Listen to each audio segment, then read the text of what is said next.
अस्सलाम वालेकुम, मैं हूं मरियम नवाज, मेरे साथ है वसीम मलिक। आप देख रहे हैं फ्रॉम कोर्ट रूम नंबर 1। हम बात करेंगे आज यानी 21 अक्टूबर को नाफिजुल अमल होने वाली 26वीं आईनी तरमीम की, जिसके जरिए आला अदलिया बिलखसूस सुप्रीम कोर्ट ऑफ पाकिस्तान और हाई कोर्ट्स के इख्तियारात को महदूद कर दिया गया है। उनके दायरे इख्तियार को इस हद तक महदूद किया गया है कि अब वहाँ की पूरी वर्किंग ही अक्सर तब्दील हो गई है। यानी इससे पहले जो हम जजेस कमेटी की बात करते थे, हम केसेस फिक्स होने की बात करते थे, अब पूरे का पूरा तरीक़ेकार बदल कर रख दिया गया है। और इससे हो ये गया है कि एक तरह से अदलिया एग्जेक्टिव के ताबे होगी। वो कैसे, वो तमाम तर वजूहात हम जो ख़ास तौर पर वो शिकें जो कि सुप्रीम कोर्ट ऑफ पाकिस्तान से रिलेट करती हैं, उनको आपके सामने एक्सप्लेन करके बताएंगे कि किस तरह से इख्तियारात को महदूद किया गया आला अदलिया की। तो वसीम, सबसे पहले ये कि 26वीं आईनी तरमीम, जिसके बारे में हम बार बार ये कंसिस्टेंट व्यू रख रहे थे कि शायद वो नहीं हो पाएंगी 25 अच्छा, उससे पहले मैं ये समझता हूँ कि हमें ये मानना चाहिए। अब इसे आप क्या नाम देती हैं वो मुझे नहीं पता, लेकिन मैं इसे अपनी पॉलिटिकल इमेच्योरिटी का नाम दूंगा।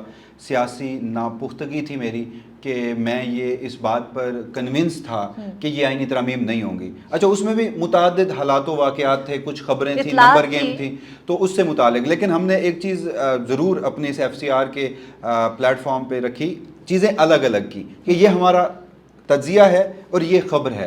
तो उसमें अब हमें ये मानना चाहिए कि जो हम ये कहते रहे कि आईनी तरमीम नहीं होंगी, तो वो आईनी तरमीम हो गई है। मेरे ख्याल में ऑडियंस के सामने ये बात रखनी चाहिए थी कि यहाँ हम गलत साबित हुए। गलत साबित तो देखिए सिर्फ आईनी तरमीम होने या ना होने की हद तक हुए। हम हर दफ़ा कहते रहे कि एक हार्डकोर किस्म की अटैम्प्ट होगी, और अटैम्प्ट के बाद वो मंजूरी तक कैसे गया, हमने देखा किस तरह से अगवा भराए तरमीम हुए, सब कुछ हुआ। अब वो सीधे तरीके से तो मुमकिन नहीं था, लेकिन हमारी बहुत सारी खबरें, बहुत सारी जो इतलात थी वो दुरुस्त साबित हुई, जो मुख्तलिफ ज़राए से जमा होती रही। चीफ जस्टिस काजी फैज़ ईसा जा रहे हैं, अगले चीफ जस्टिस मुमकिन तौर पर जस्टिस मंसूर अली शाह हो सकते हैं, लेकिन जस्टिस याया अफरीदी भी कहीं ना कहीं लाए कर रहे हैं। और जस्टिस याया अफरीदी के साथ जस्टिस अमीनुद्दीन खान का भी, लेकिन वो एक अलग डिबेट है, उसकी तरफ हम आते हैं जब हम तफसील पे आएंगे। उसके अलावा भी बहुत सारी चीजें ठीक साबित हुई हैं। आईनी अदालत है कहीं पर, फौजी अदालतें बनी है। आपकी बात ठीक है, लेकिन हमें ये मानना चाहिए क्योंकि यहाँ पर एक रिवायत गलत पड़ गई है कि आप अगर कुछ माजी में बोलते रहे हैं, या तो खबर भी गलत हो सकती है और तजिया भी गलत हो सकता है, कवर करने की कोशिश करते हैं। लेकिन मैं तो बड़ा बर्मला इजहार करूंगा कि मैं यहाँ पर गलत था, तो उसके लिए मैं ऑडियंस से इस सारे मामले पे माजरत चाहता हूँ। अब आपने बड़ा दुरुस्त कहा था इस सारे मामले में आईनी तरमीम को लेकर। देखिए पर्पस क्या था, जो पर्पस था वो अचीव कर लिया गया। हाँ। किस तरह से किया गया? इस वक्त हमारी जो पार्लिमान है, हमारी जो सियासी जमातें हैं, मां सिवाय उस शख्स के जो लम्हे मौजूद तक अडयाला जेल में बैठा है, तमाम कुव्वतों ने एस्टैब्लिशमेंट के सामने सरेंडर किया। सरेंडर नहीं कर रही थी तो जुडिशरी अमूमी तौर पर तो कर चुकी थी, मगर उसमें कुछ ऐसी शख्सियात थी, कुछ ऐसे आज़ाद जजेस थे जो आईन और कानून के मुताबिक फैसले दे रहे थे। तो अब ये जो पार्लिमान ने एक आईनी तरमीम की हैं, बराह रास्त अदलिया को पार्लिमान के मातहत भी नहीं किया, अदलिया को इस मुल्क की फौजी एस्टैब्लिशमेंट के मातहत। देखिए यहाँ पर मैं बार बार कहती हूँ, हमें क्रेडिट कंपनी को जरूर देना चाहिए। वो जो एक काम करने में एक्सपर्ट है ना, जो एक काम वो उन्होंने कर लिया, बंदे मैनेज कर लिए, तरमीम करा दी। अदलिया को जो है वो वाहिद आप कह सकते हैं इस मुल्क का इदारा जिसके बारे में बहुत कहा जाता था कि जज मैनेज होते, लेकिन अब उनको भी ना उन्होंने अपने ताबे कर लिया है। कॉन्स्टिट्यूशनल शेल्टर उसको मिल गया है। लेकिन इस सारे मामले में एक चीज़ जो है, ये ब्रेन चाइल्ड भी वैसे इस मुल्क की फौजी एस्टैब्लिशमेंट का था, ये कॉन्स्टिट्यूशनल अमेंडमेंट। और मैं नहीं कह रहा, बिलावल भुट्टो जरदारी साहब मुख्तलिफ मौक़ों पर खुद कह चुके हैं। लेकिन यहाँ पर अगर मैं इन कॉन्स्टिट्यूशनल अमेंडमेंट्स को देखूँ, हम दो इस सारे मामले में जो तरामीम है, शिके हैं, उनको डिस्कस करेंगे। एक है 191 आइन का आर्टिकल और एक है 175। इसको हम डिस्कस जरूर करते हैं, मगर उससे पहले अगर मैं इन आइनी तरमीम को नाजरीन, जो ये 3 स्टैंडर्ड्स हैं जो इंटरनेशनल रिकग्नाइज्ड स्टैंडर्ड हैं जिस पर किसी भी आइन और कानून को जांचा जाता है, वो जो टच स्टोन है, सबसे पहले है ट्राइकोटमी ऑफ पावर, अख्तियारात की तकसीम। दूसरे नंबर पर है इंडिपेंडेंस ऑफ जुडिशरी, अदलिया की आज़ादी। तीसरे नंबर पर यहाँ पर है फंडामेंटल राइट्स। तो इन तीनों को वायलेट किया गया है। यानी अगर वो आईनी बेंच जो हम आगे जाकर डिस्कस करेंगे कि जो हुकूमत अपनी मर्जी का बनाएगी, कोई एक आजाद बेंच होता, तो इन 3 टच स्टोन्स पर ये आईनी तरमीम जो है वो अल्ट्रा वायरेज या कलअदम करार दी जा सकती थी। इस सारे मामले में जो सुप्रीम कोर्ट ऑफ पाकिस्तान की वर्किंग है, प्रैक्टिस एंड प्रोसीजर है, वो भी तब्दील कर दिया गया है। सो मोटो जुरिस्डिक्शन थी सुप्रीम कोर्ट की, ओरिजिनल जुरिस्डिक्शन, उसको भी कर्टेल कर लिया गया है। सो मोटो का अख्तियार सुप्रीम कोर्ट के पास नहीं है। कंप्लीट जस्टिस 187(1) आइन का आर्टिकल, उसको भी अब उन्होंने रिप्रोड्यूस कर दिया है। अब उसमें कंप्लीट जस्टिस भी सुप्रीम कोर्ट ऑफ पाकिस्तान के पास नहीं है, यानी वो एब्सोल्यूट पावर्स जो कि आला अदलिया को, हम अगली वीडियो कर लेंगे, उसमें हम बता देंगे कि जो हाई कोर्ट्स हैं उसमें भी ये सारा जो मामला है वो किया गया है। लेकिन फिलहाल आज की इस वीडियो में हम सुप्रीम कोर्ट की बात करते हैं। जो आइन का आर्टिकल 175A है उसमें 3 तरमीम जो है वो तजवीज़ की गई हैं।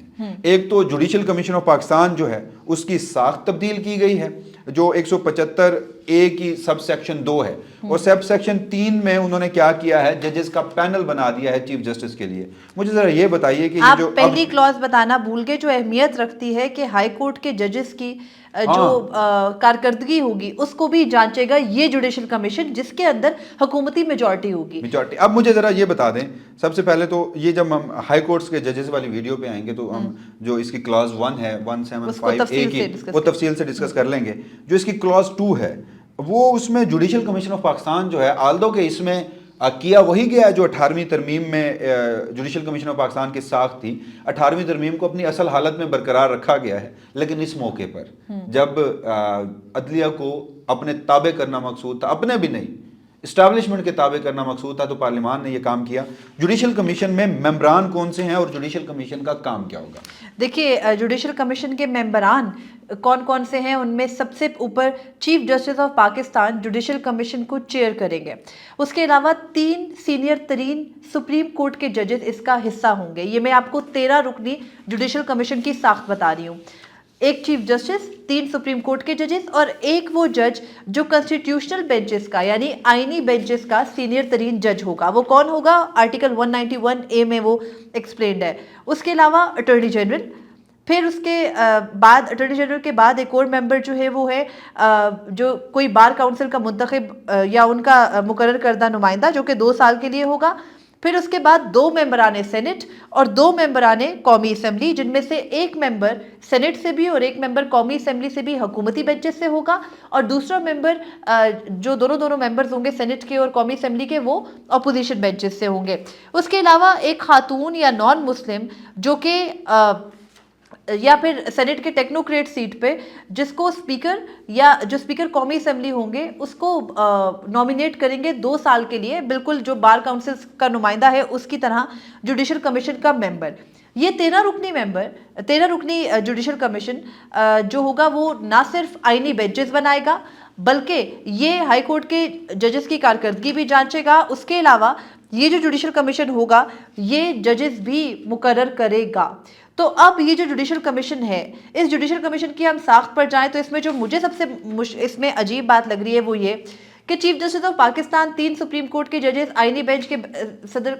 मैं उस पर आता हूँ। हाँ। जुडिशल कमीशन ऑफ पाकिस्तान ने जो फैसले करने हैं वो सादा अक्सरियत से करने हैं। बिल्कुल। यानी 13 रुकनी है तो जिसके पास 7 होंगे वो फैसला कंसीडर्ड होगा। बिल्कुल। इस जुडिशल कमीशन ऑफ पाकिस्तान में हमें या जो वकला है, जो लीगल माइंड्स हैं, जो इस्टेब्लिशमेंट और वफाकी हुकूमत के आलाकार नहीं है, वो ये समझते हैं कि ये जुडिशल कमीशन जजेस का तकर्रुर भी करे और हाई कोर्ट के जजेस की किसी हद तक एवेल्युएशन भी करे, कोई इसमें इतराज नहीं। जब ये जुडिशल कमीशन ऑफ पाकिस्तान जो है कॉन्स्टिट्यूशनल बेंचेस बनाएगा, उस पर सबसे एक बड़ा इतराज ये है कि आप तो एक तो सुप्रीम कोर्ट ऑफ पाकिस्तान में प्रिजाइडिंग जज versus chief justice of Pakistan ला रहे हैं।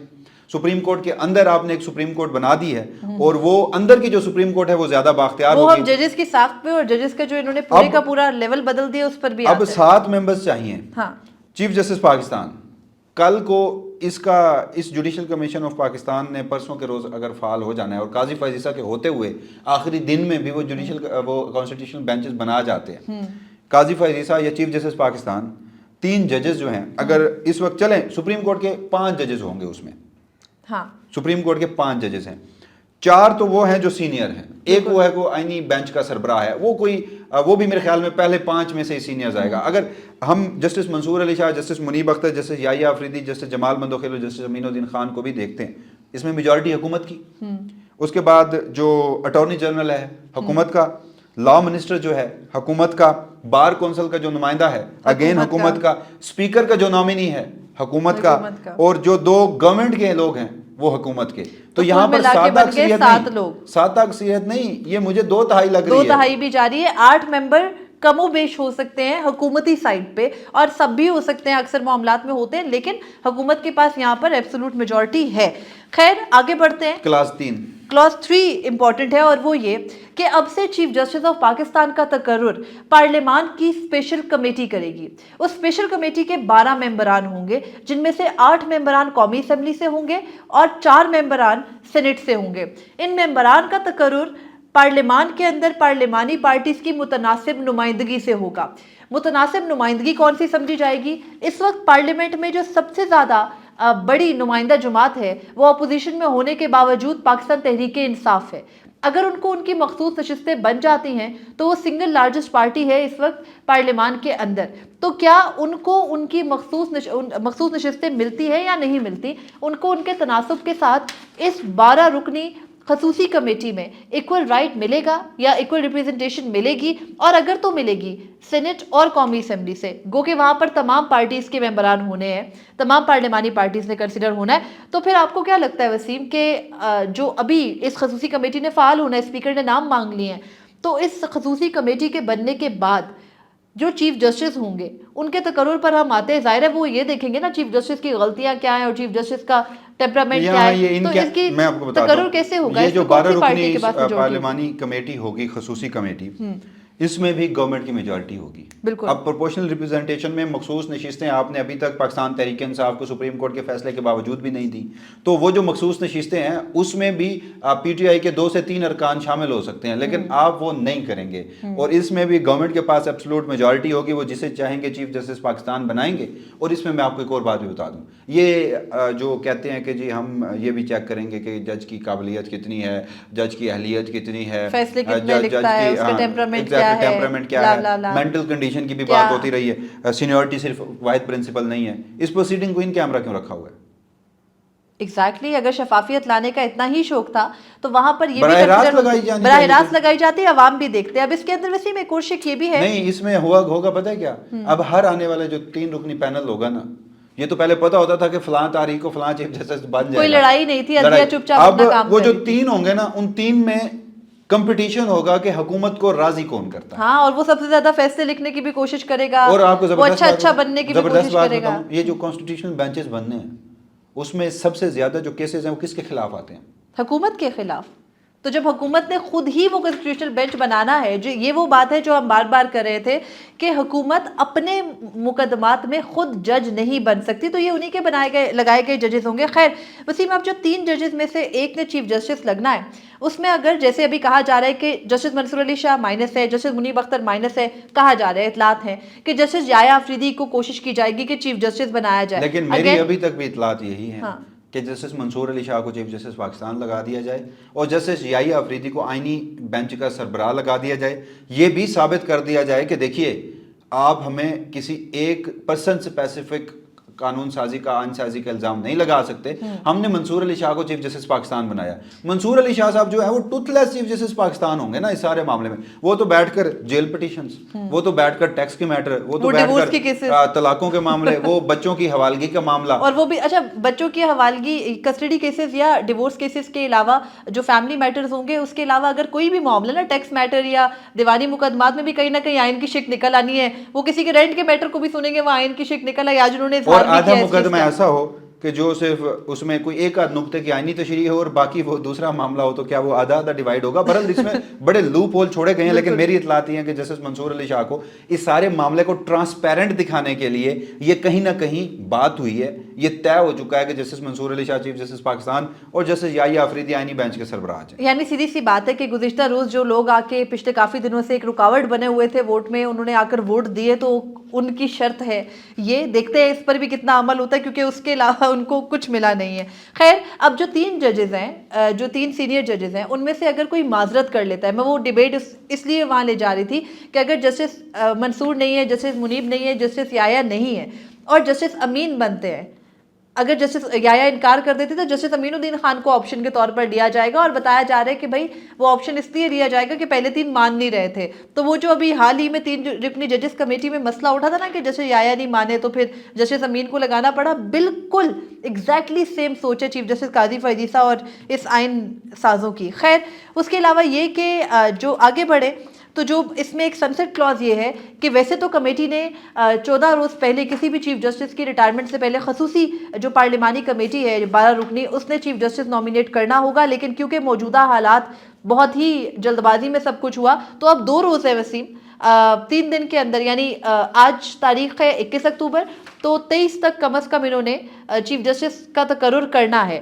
تو اب یہ دیکھنا ہے کہ اگلے 2 دن میں مزید کیا ڈرامیٹک ٹرنز آتے ہیں. اور ایک یہ بھی کہ جو کمیٹی یہ کمیٹی ہوگی خصوصی کمیٹی، یہ ججز کی کارکردگی سے متعلق بھی مسلسل ظاہر ہے بات کرے گی، تبھی ان کو نامینیٹ کرے گی. جو ایک اور اس سارے معاملے میں امینڈمنٹ کی گئی ہے وہ آئین کے آرٹیکل 179 میں کی گئی ہے. اس میں جو چیف جسٹس کی مدت ملازمت یا جج کی ریٹائرمنٹ کی جو عمر ہے اس کا تعین ہوتا تھا، یعنی 65 سال کی عمر تک اگر کوئی شخص جو ہے وہ اس کے 3 سال باقی ہیں، کسی کے 4 سال باقی ہیں، کسی کا 1 سال باقی ہے 65 سال کی عمر تک پہنچنے کے لیے، تو وہ اسی ٹائم سپین کے لیے چیف جسٹس بنتا تھا. لیکن اب اس میں ٹینیور فکس کر دیا گیا ہے، اور اس میں یہ کہہ دیا گیا ہے کہ جو 3 سال کے لیے چیف جسٹس ہوگا، یعنی اس میں جو اس کی جو لینگویج ہے وہ ذرا پڑھ لیتا ہوں، وہ ہم ڈسکس کر لیتے ہیں. Provided that the term of the C J P shall be 3 years or unless he sooner resign or attain the age of 65 years or is removed from his office in accordance with the constitution whatever is earlier، یعنی 209 جو ہے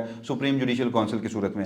یعنی ایک جج جس کا time سپین زیادہ ہے وہ اگر پہلے چیف جسٹس بن جاتا ہے اور اس 65 سال کی عمر تک بعد میں پہنچنا ہے، وہ عرصہ جو ہے 3 سال سے اوپر جا رہا ہے، تو اس کے لیے انہوں نے وہ ٹینیور فکس کر دیا ہے، وہ 3 سال کے لیے رہے گا. ادروائز وہ لازم نہیں ہے کہ وہ 3 سال کے لیے رہے، یا تو وہ ریزائن کر دے یا وہ ہٹایا جائے سپریم جوڈیشل کونسل سے، یا پھر لکھا ہوا ہے کہ until he attain the age of 65 years, وہ 65 سال کی عمر میں پہنچے گا تو ریٹائر. یہاں پر ایک چیز جو قابل ذکر ہے وہ یہ بھی ہے کہ اگر جسٹس یحییٰ آفریدی چیف بنتے ہیں تو ان کا جو ٹینیور ہے نا اس وقت کا جو کیلکولیٹڈ وہ 3 سال سے بہت آگے ہے، 5 سال. تو یہ ان کو بھی فکس کر دیا گیا اگر وہ بنتے ہیں تو ان کو 3 سال کے بعد وہ ریٹائر ہو جائیں گے، بھلے اس ٹائم ان کی ایج ابھی 64 بھی نہیں ہوگی. تو خیر آگے بڑھتے ہیں. سب سے امپورٹنٹ آرٹیکل 191A شامل کیا گیا ہے. اس سے پہلے اسی پیج پہ آپ آئیں گی تو جو اس میں شک 10 ہے جو تبدیل کی گئی ہے گزٹ میں، وہ ہے امینڈمنٹ ان آرٹیکل 184. از خود نوٹس کا اختیار ختم، از خود نوٹس سپریم کورٹ جو لیا کرتا تھا، جو خاص طور پر سپریم کورٹ کو سو موٹو لینے کا اختیار دیا گیا تھا، وہ ختم ہو گیا ہے. اور اس کے علاوہ یہ کہ اب سپریم کورٹ کے سامنے جو مفاد عامہ کی درخواست آئے گی، سپریم کورٹ اس کے دائرے سے باہر نکل کر از خود کچھ بھی کارروائی یا آرڈر نہیں کر سکے گا انٹل اور انلیس ان کے سامنے اس کی استدعا نہ کی گئی ہو. 185 میں کیا کہا گیا؟ آرٹیکل 185 میں یہ کہا گیا ہے کہ جو اپیل تھی نا ہائی کورٹ کے فیصلے کے خلاف آتی تھی، اس کی ایک مالیت تھی، تو وہ 50,000 سے بڑھا کر 1 ملین کر دی گئی. انصاف کی فراہمی، یہ تو ہمیں کہا گیا تھا کہ آئینی ترامیم جو ہے وہ انصاف کی فراہمی کے لیے باقی پرسپیکٹ دیکھیے یہ 185 یہ انصاف مہنگا کر دیا گیا. نہیں یہ 185 کا جو معاملہ ہے نا، یہ بیسکلی ایک مقدمے کی لاگت ہے، اور یہ اس لیے ہے کہ یہ نہیں ہے کہ آپ اپیل فائل کریں گے تو اس پہ آپ کو اتنے اماؤنٹ دینی پڑے گی. وہ آپ کے مقدمے کی جو ٹوٹل مالیت ہے اس سے متعلق ہے. بیسکلی جو مقدمات کا اپیلوں کا بوجھ ہے وہ سپریم کورٹ آف پاکستان پر کم کرنے کے لیے کہ وہ ہائی کورٹ کی سطح پر ہی نمٹ جائے. بالکل اتنا مہنگا. اچھا اب آپ اس کی وہی اصطلاح کرنا چاہ رہے ہو کہ فائن. اس کے بعد آرٹیکل ایک اور جو اس میں ہے وہ آرٹیکل 187 کی بھی ترمیم ہے. وہ یہ کہ آرٹیکل 186 میں یہ ہے کہ جو اس کی کلاز اے شامل کی گئی ہے اس میں، وہ ہے power of supreme court to transfer the cases. اور یہ جوڈیشل کمیشن آف پاکستان کرے گا یا کانسٹیٹیوشنل بینچ کرے گا؟ سپریم کورٹ کرے گی. اب دیکھیں اتنے لوپ ہولز ہیں کہ جب بھی ہم بات کرتے ہیں تو ہم ہر سپریم کورٹ کے لفظ پہ یہ کہتے ہیں کہ یہ کون کرے گا. تو جو سپریم کورٹ کی پاور ہے ٹرانسفر کیسز کی، وہ آلریڈی یہ دیکھیے نا یہاں لکھا ہوا ہے دا سپریم کورٹ میں if it considered it expedient to do so in the interest of justice transfer any case, appeal or other proceeding pending before any high court to any other high court or to itself. ایک high court سے دوسرے high court یا پھر اپنے پاس منگوا سکتی ہے. یعنی جو آئینی ترامیم سے متعلق مثال کے طور پر درخواستیں تھی جو اب غیر مؤثر ہو گئی، اگر وہ مختلف عدالتوں میں تھیں تو سپریم کورٹ یہ آرڈر کرے گا کہ یہ کون یہ چیف جسٹس پاکستان منگوائیں گے یا پریزائڈنگ جج جو سپریم کورٹ میں کانسٹیٹیوشن بینچ کے سربراہ ہوں گے؟ یہ بھی حکومت بائی میجورٹی فیصلہ کرے گی کہ اب فلاں ہائی کورٹ ہمیں تنگ کری ہے تو اس کے مقدمات کو پھر بھی اگر کہیں سے پروسیس تو انیشیٹ ہونا ہے، وہ اس سارے معاملے میں تو یہاں پر نہیں ہے، اور اب دیکھنا ہے کہ اس پہ آگے کیا ہوتا ہے۔ خیر 187 ہے جو سپریم کورٹ کا مکمل انصاف کا اختیار تھا، سو ابدیدی اختیار ان کے پاس، اس کو ختم کر دیا گیا ہے، اور اب سپریم کورٹ مکمل انصاف نہیں کر سکے گی، بلکہ جو یہ کلاس تھی 187(1) اس کو بدل دیا گیا ہے کہ provided that no order under this clause shall be passed otherwise than in pursuance of any jurisdiction vested in and exercised by the Supreme Court۔ یعنی سپریم کورٹ نے جو ریزرو سیٹس کے معاملے پر فیصلہ دیا ہے اس کو وسیم ایک طرح سے آئینی ترمیم کے ذریعے غیر آئینی کر دیا گیا ہے۔ ون لائنر آگے چلتے ہیں، آرٹیکل 191A شامل کیا گیا ہے آئین پاکستان میں ان 26ویں آئینی ترمیم سے، اور اس کے اندر سب سے اہم ترین کہ آئینی بینچز کا قیام کیا جائے گا۔ آئینی بینچز کا قیام کون کرے گا؟ جوڈیشل کمیشن وقتاً فوقتاً کرے گا۔ یہ نہیں ہے کہ وہ اس کو ہمیشہ کے لیے کر دے گا، بلکہ وہ جب ان کو ضرورت پڑے گی، یعنی فار ایگزامپل اگر آج آئینی بینچ سے حکومت کی مرضی کا فیصلہ نہیں آیا تو تھوڑے عرصے کے بعد جے سی پی بیٹھ کر اس آئینی بینچ کو تبدیل کر سکتا ہے جب وہ ججز پرفارم کرنا بند کر دیں۔ میرے خیال میں جو اس سارے معاملے میں سب سے بڑی واردات ڈالی گئی ہے یہ کانسٹیٹیوشنل بینچز کی تشکیل۔ دیکھیے آئینی بینچ ہوتا، آپ اس کو نامینیٹ کر دیتے، پہلے 5 سینئر یا پہلے 7 سینئر، اور ان کے کوئی اختیارات نہ ہوتے۔ اب ججز کی بولیاں لگیں گی نا، جیسے اراکین اسمبلی کی لگتی ہیں۔ سی جے پی کے چیف جسٹس پاکستان جو ہیں وہ ان کے انڈر ہوتا، اور مسئلہ تو یہی تھا نا کہ جی من پسند جو لوگ ہیں وہ یہ فیصلے نہ کر سکیں، من پسند ججز فیصلے نہ کر سکیں، اور یہ بھی تھا کہ چیف جسٹس اپنی مرضی کے بینچز نہ بنا سکے، یہ بھی تھا کہ جو سپریم کورٹ، باقی تو آپ نے سب کچھ اس سے کرٹیل کر لیا۔ تو یہ جو آئینی عدالت بلاول بھٹو زرداری صاحب کو بڑے ہی زور سے آئی ہوئی تھی، جو ان کی والدہ کا خواب تھا، جو انہوں نے پورا کیا، لوگوں کو اٹھوا کے، لوگوں کی ماؤں بہنوں بیٹیوں پہ تشدد کروا کے، اور جس میں قاضی فیصل صاحب نے سہولت کاری کی، جس میں اس ملک کی فوجی اسٹیبلشمنٹ اور خفیہ ایجنسیوں نے مکمل سہولت کاری کی۔ سہولت کاری کیا کی کر کے دیا ایگزیکٹلی۔ تو اس میں سارے معاملے میں وہ آئینی عدالت اب سپریم کورٹ کے اندر ہی بنا دی گئی ہے، جو کہ بالا ہے سپریم کورٹ آف پاکستان سے۔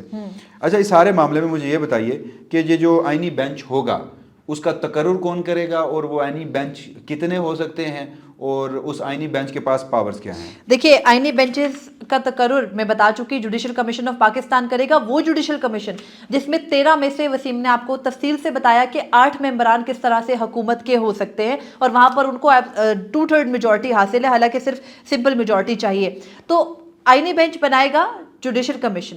جوڈیشل کمیشن انشور کرے گا کہ آئینی بینچ کے اندر جتنا ممکن ہو سکے ہر صوبے کی نمائندگی ہو۔ آئینی بینچ 5 ممبران سے کم کا نہیں ہونا چاہیے، لیکن اس سے زیادہ ممبرز بھی ہو سکتے ہیں، یعنی ہو سکتا ہے کہ سپریم کورٹ کے اگر 17 ججز ہیں، جن کی تعداد بڑھانے کی بھی بڑی ڈیبیٹ ہو رہی تھی، وہ کہیں نہیں ہے آئین پاکستان میں، تو ان کے جو 17 ججز ہیں، ان 17 ججز میں سے کسی جو ججز ہیں یعنی 8 یا 10 کو بھی آئینی بینچ کا ممبر بنایا جا سکتا ہے، اور پھر ان کی جو آگے ہوگا نا تقرر مقدمے کے باعث، اس پر بھی رولز ابھی خاموش ہے کہ وہ کس طرح سے مقدمے کے لحاظ سے ہوگا۔ دیکھیے ایک تو انہوں نے لکھ دیا نا آئینی بینچ کا ذکر نہیں ہے، بینچز کا ہے، کتنے بینچز ہوں گے اس میں بھی یہاں پر اس میں خاموشی رکھی گئی ہے۔ کمیشن نومینیٹ کرے گا وسیم۔ پھر تو ایسے بھی ہو سکتا ہے کہ سپریم کورٹ کے 17 ججز تمام کانسٹیٹیوشنل بینچز کے حصہ ہوں، اور وہ ٹائم ٹو ٹائم اب justice Munib Akhtar, justice Ayesha Malik, justice ان کو مائنورٹی میں کیوں نہیں رکھا جا سکتا؟ وحید، مجھے نہیں لگتا کہ ان کو کبھی آئینی بینچز میں شامل کیا جائے گا، لیکن مائنورٹی کے لیے رکھا جا سکتا ہے۔ اسٹل ہم پاسبلٹیز کی بات کر رہے ہیں۔ اس کے علاوہ یہ کہ جو سینئر موسٹ جج ہوگا ان آئینی بینچز کا، وہ سینئر موسٹ جج ہوگا جو جوڈیشل کمیشن کا بھی ممبر ہوگا، یعنی اور وہ چیف جسٹس پاکستان سے زیادہ بااختیار ہوگا۔ وہ چیف جسٹس پاکستان خود بھی ہو سکتے ہیں، وہ خود ہو سکتے ہیں، لیکن وہ خود نہ ہوئے تو وہ چیف جسٹس پاکستان سے زیادہ بااختیار ہوگا، انہوں نے سب فیصلے کرنے۔ اور وہ کیا کرے گا، اسے پریزائڈنگ جج کا جو گزشتہ ڈرافٹ سامنے آیا تھا اس میں تو تھا، لیکن اب جو گزٹ آف پاکستان میں یہ اب شائع کر دی گئی ہے، سینئر موسٹ جج ہے، سینئر موسٹ جج کہا گیا ہے۔ اچھا، یہ جو بینچ ہے، یہ جو فالوئنگ جورسڈکشن یہاں پر لکھی گئی ہیں وہ استعمال کرے گا، اس کی کلاس 3 میں بتایا گیا۔ اوریجنل جورسڈکشن سپریم کورٹ کا اصل دائرہ اختیار آرٹیکل 184 جس کو ہم نے بتایا سوموٹو ختم ہو چکا ہے۔ Applet jurisdiction of supreme court under class 3 of article 185، یعنی کہ ہائی کورٹ کی جو اپیلیں ہیں وہ اب سپریم کورٹ میں آئیں گی۔ اور یہ آرٹیکل 199 یعنی جو ہائی کورٹ میں آئینی درخواستیں ہوں گی، جیسے مخصوص نشستوں کی آئینی درخواست کے طور پر وہ اپیل سپریم کورٹ میں آئی 185 میں، تو وہ اب آئینی بینچ سنے گا، وہ سپریم کورٹ کا ریگولر بینچ نہیں سنے گا۔ وہ مخصوص نشستوں کی بھی آئی تھی، لیکن آپ کو ایک بات بتاؤں، رینٹل ایشوز अच्छा, उसके साथ साथ आपका किसी का सर्विस मैटर, किसी का सर्विस मैटर है, टैक्स के इश्यूज हैं, हेबियस की है, हाँ, वो सारे क्या हैं, वो आईनी मामला हैं। चलें, हेबियस की ठीक है, कहीं ना कहीं समझ आती है ना, वो बरह रास्त बुनियादी इंसानी हुकूक से मुतसादम होती है। इवन के यार आपका फेयर ट्रायल नहीं हुआ, हाँ, आपने किसी भी हाईकोर्ट में चले गए, फेयर ट्रायल नहीं हुआ। अच्छा, फॉर इंस्टेंस कोई इस तरह के केसेस होते हैं कि जैसे आपको पुलिस या कोई एजेंसी अरेस्ट करी है तो आप 199 की दरख्वास्त ले जाते हैं हाई कोर्ट में, उसके खिलाफ भी अपील अब आईनी अदालत में आएगी। उसके अलावा ये कि ये एक और मामला है, वो ये कि ये जो आईनी बेंच होगा, इस बेंच के 3 मेंबरान बड़े अहम हैं, यानी आईनी बेंचेस बना दिए जाएंगे, सुप्रीम कोर्ट के जजेस को डेजिग्नेट कर दिया जाएगा, ये आईनी बेंचेस के जजेस हैं। उनमें से जो 3 होंगे उनके पास इख्तियार होगा सीनियर 3 को कि वो प्रैक्टिस एंड प्रोसीजर भी तय कर रहे होंगे, यानी शायद वो केसेस फिक्स कर रहे होंगे, केसेस फिक्स कर रहे होंगे, और उसके अलावा ये कि वो हर आईनी बेंच का हिस्सा होंगे, जो कम से कम 5 रुकनी होगा, इससे ज्यादा भी हो सकता है। बस यहाँ पर हमने ये एक्सप्लेन कर दिया, हम इसके बारे में बात कर चुके हैं। अच्छा, साथ ये भी उन्होंने कहा, देखिए वो कहते हैं कि जो पेंडिंग एप्लीकेशंस हैं 184(3) की, उसके साथ जो फैसले दिए गए हैं, उसके बाद जो अपीलें हैं, उसके साथ जो रिव्यू मैटर्स हैं, वो अब ट्रांसफर हो चुके हैं आईनी बिल्कुल। और आज जब बल्ले के इंतखाबी निशान से मुतालिक मुकदमा था तो चीफ जस्टिस काजी फैजी सा लाइल्मी का इजहार कर रहे थे कि कौन सी आईनी तरमीम, यानी उनको पता ही नहीं है। खैर छोड़ दें, डिसीविंग की भी कोई हद होती है। आगे चलते हैं वसीम, ये हो गई यानी अच्छा, आज से, हाँ आपने बिल्कुल ठीक कहा। अच्छा, इस सारे मामले में प्रैक्टिस एंड प्रोसीजर जो है कॉन्स्टिट्यूशनल बेंचेस का, वो 3 जजेस, इसके अलावा भी इसकी जो सब सेक्शन 6 है उसमें भी लिखा गया है कि ये प्रैक्टिस एंड प्रोसीजर तय करेगा। वो सिर्फ ये तय करेगा कि वो प्रैक्टिस एंड प्रोसीजर ये होगा कि कौन सा केस कब लगेगा, वो एक अलग से उनका एक, जैसे वो कमेटी है, कमेटी की साख्त हमने आपको शुरू में बिल्कुल इंट्रो में बताया कि सुप्रीम कोर्ट ऑफ पाकिस्तान की जो पूरी की पूरी हियत है, उनका तरीक़ेकार है, उसको तब्दील कर दिया गया है और उसको कर्टेल भी कर दिया गया है। अब वसीम ये कि आईनी बेंचेस बन गए, तमाम तर मुकदमात जो आईनी नोयत के थे, यानी सुप्रीम कोर्ट में अगर इस वक्त 61,000 ज़ेर इल्तवा मुकदमात हैं, तो जिन 365 मुकदमात को बुनियाद बनाकर आईनी अदालत बनाई जा रही थी, गो के बना दी जाती ज़्यादा बेहतर होता, बना दी गई है, बना दी गई है, ठीक है, उसका नाम मुख्तलिफ है, लेकिन उन 60,000 मुकदमात में से मुझे कम से कम वो डेटा जो सुप्रीम कोर्ट, आप भी जाके सुप्रीम कोर्ट की वेबसाइट पे देखिएगा, फोर्टनाइटली जो रिपोर्ट्स होती है सुप्रीम कोर्ट वो अपलोड करती है, कम से कम 61,000 केसेस में से ये 55 से मुझे 50 से 55,000 मुकदमात आईनी बेंचेस में शिफ्ट होते नजर आते हैं। और आइंदा आने वाले दिनों में हम देखेंगे कि वो जजेस जो आईनी बेंचेस का हिस्सा नहीं होंगे, उनके पास करने को कुछ खास नहीं होगा, क्योंकि वो कैसे तय करेंगे। आज भी हमने देखा जस्टिस मंसूर अली शाह, जस्टिस आयशा मलिक के बेंच में ये मामला आया। में एक अलग वीडियो कर लेते हैं कि इस वक्त जजेस का जो रिस्पांस है, हाँ, वो क्या है। बिल्कुल, आज के दिन पहला वर्किंग डे था, जजेस का रिस्पांस क्या था,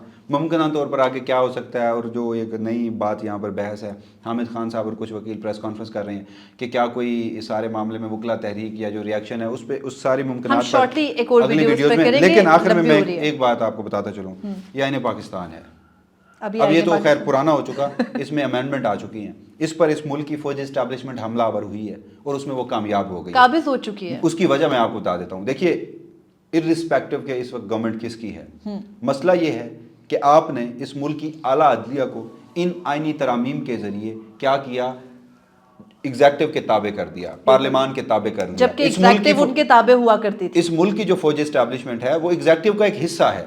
अब पार्लियामान सरेंडर कर चुकी है फौजी एस्टैब्लिशमेंट के सामने। उस पार्लियामान ने अदलिया को भी इनडायरेक्टली एस्टैब्लिशमेंट के सामने, एस्टैब्लिशमेंट के ताबे कर दिया है। तो ये सारा जो मामला है, हुकूमत कल आज PMLN की है तो आज अदलिया उनके कंट्रोल में होगी क्योंकि वो एस्टैब्लिशमेंट के कंट्रोल में है। कल को कोई भी हुकूमत आए, हम इसे अगर हुकूमतों के या सियासी पर्सपेक्टिव, इवन दो कि ये सारा मामला ही पॉलिटिकल पर्सपेक्टिव का है, लेकिन जब मैं इससे थोड़ा सा बाहर जाके भी देखता हूँ तो मुझे इंतहाई, बल्कि किसी वक्त मेरे रोंगटे खड़े हो जाते हैं कि इन्होंने ये जो आइन में वारदात डाली है। तो बहरहाल ये तमाम तर मामला। खैर वसीम, सीधी सी बात है आपकी इन तमाम तर बातों का वन लाइनर कि इन्होंने हाथों से ये गिरें लगाई है और इनके दांतों से भी नहीं खुलेंगी। अब देखते हैं मजीद आइंदा आने वाले दिनों में क्या होता है। हम आपके सामने क्विकली अगली व्लॉग के अंदर तफसीलात रखेंगे। मुझे और वसीम मलिक को दीजिए इजाज़त। अल्लाह हाफिज़। अपने फीडबैक से ज़रूर आगाह कीजिए।